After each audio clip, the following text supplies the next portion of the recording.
வணக்கம். நெஞ்சையல்லும் சிலப்பதிகாரம் என்றொரு மணி ஆரம் படைத்த தமிழ்நாடுன்னு பாரதி சொல்றாரு. அப்படி என்ன அந்த சிலப்பதிகாரத்தில இருக்கு அப்படின்னா, விரும்பித்தான் கோவலன் மாதவிட்ட போறான். ஆனா அவள விட்டு ஏன் பிரிஞ்சான்? அப்படின்னு சில பேர் கேள்வி கேட்குறாங்க. ஒரு நல்ல நிலவு காலம். எப்போதும் இந்த நிலவு காலத்தில் நீர் நிறைந்த பகுதிகளுக்கு சென்று உல்லாசமாக இருப்பது வழக்கம்.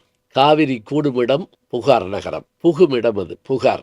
அங்கே போய் அவர்கள் அந்த மணலில் வெண்மணலில் உட்கார்றாங்க. அலை அடிக்குது, நிலவு தோன்றியிருக்கு. இப்போ அந்த பயந்த மாலையிட்டிருந்து யாழ் அந்த வாங்குறா யார்? மாதவி. இப்போ அழகான ஒரு வார்த்தை சொல்கிறாருங்க. யாழின் மேல் ஊழ் வந்தது அப்படிங்கிறார். வேணா வந்துச்சுரா அப்படின்னு ஒரு வார்த்தை.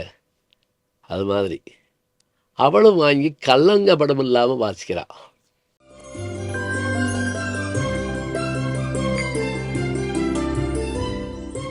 எப்படி ஆரம்பிக்கிறா அப்படின்னா, அன்றைக்கு ஒரு நாள் எம் காதலர் கடற்கரை இடத்திலே எம்மை சந்தித்து, கடல் தெய்வத்தின் சாட்சியாக உம்மை விட்டு பிரிய மாட்டேன் என்று சொல்லி சத்தியம் செய்தாரே, ஆனால் பிரிந்து போனாரே, நியாயமா? என்று பாடலை தொடங்குகிறார். தொடங்குவதோடு மட்டுமில்லாமல் வரிக்கு வரி அவர் சொல்லுகிற வார்த்தை, அவர் இப்படி செய்வார் என்று நான் நினைக்கவில்லையே, நாங்கள் வருந்துமாறு செய்துவிட்டாரே, அவர் எங்களை விட்டு பிரிந்து விட்டாரே, அவர் பிரிய வேண்டிய நியாயம் என்ன என்பது போல ஏறத்தாழ காணல் வரி முழுவதும் பாடுவது மாதவிதான். அதிலும் பல்வேறு பாடல் முறைகளை இந்த இடத்துல இளங்கோடிகள் பயன்படுத்துகிறாருங்க. கடல் மீனை கொண்டு வந்து உணவாக சாப்பிடுவாங்க மீனவர் வம்சத்தார். ஆனால் உன் கண்ணாகிய மீனால் நீ மற்றவர்களை கொள்ளுகிறாயே என்றெல்லாம் வரிகள் வருது. எப்படி எப்படி வார்த்தையும் எப்படி எப்படி சந்த பாடல்கள் இருக்குது தெரியுமா? அதில் இப்போ சொல்ல சொல்ல சொல்ல கோவலனுடைய முகம் மாறிக்கிட்டே வருது. நம்பி வந்தோம், ஏமாற்றி விட்டாரே, எங்களை விட்டு பிரிந்தாரே, இந்த மாதிரியான சொற்களை சொல்ல சொல்ல சொல்ல அவன் மனசுக்குள்ளே என்ன தோணுச்சுன்னா, நான் கங்கை ஆற்றையும் காவிரி ஆற்றையும் இணைத்து பாடி காவிரியின் பெருமையை சொல்லும்போது, இவளோ வேறு யார் மீதோ காதல் கொண்டு என்னை பழித்து பேசுகிறாளோ என்று நினைத்த அவன் அவளுடைய கரம் பற்றி இருந்த அந்த கரத்தினுடைய விரல்களை உருவிக்கொண்டு கவுவு கை நெகிழ, ரெண்டாவது இடத்துல இந்த பயன்படுத்துகிறாரு. முதல்ல எங்கே பயன்படுத்துகிறோம் தெரியுமா? கண்ணகி கோவலன் திருமண நிகழ்வில் வாழ்த்த வந்த பெருமக்கள் காதலர் பிரியாமல் கவுவு கை நெகிழாமல் அப்படின்னு வாழ்த்துவாங்க. அவங்க ரெண்டு பேரும் பிரியாமல் வாழட்டும்னு அன்றைக்கே வாழ்த்திட்டு போயிட்டாங்க. அப்படி வாழ்த்தக்கூடாது. இப்போ அந்த கவுவு கை நெகிழ அப்படி கையை எடுத்துக்கிட்டு எழுகன அவளை சொல்லாமல் போவோமா அப்படின்னு கூட கேட்காம அவன் பாட்டுக்கு போயிட்டாங்க. போயிட்டான்னா எப்படி போயிட்டான்னு தெரியுமா?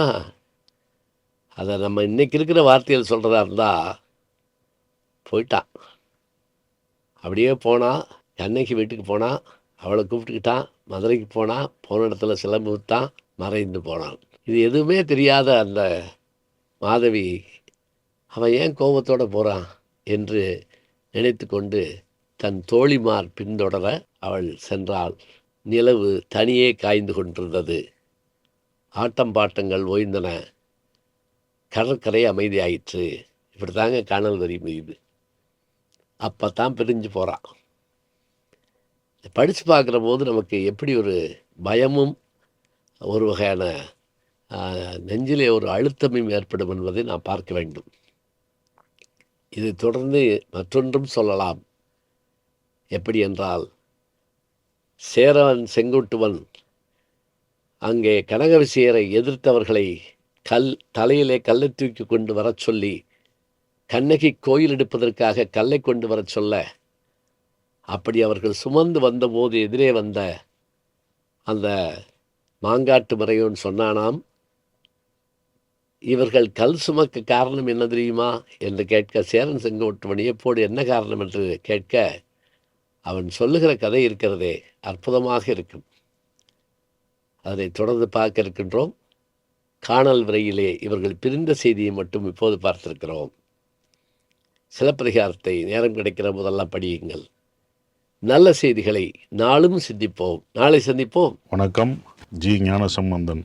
யூடியூப் சேனல் பாருங்கள். உங்களை தேடியே உங்கள் வீட்டுக்கு வருது. கேட்காம ஒரு விஷயம் உங்களை தேடி வருது பாருங்கள், அதை பிடிச்சி வச்சுக்கோங்க. நம்முடைய ஜி ஞான சம்பந்தன் யூடியூப் சேனலை தொடர்ந்து எக்ஸலம், இன்ஸ்டாகிராம், ஃபேஸ்புக், வாட்ஸ்அப் என்று அனைத்து தளங்களிலும் நாம் இயங்கிக் கொண்டிருக்கின்றோம்.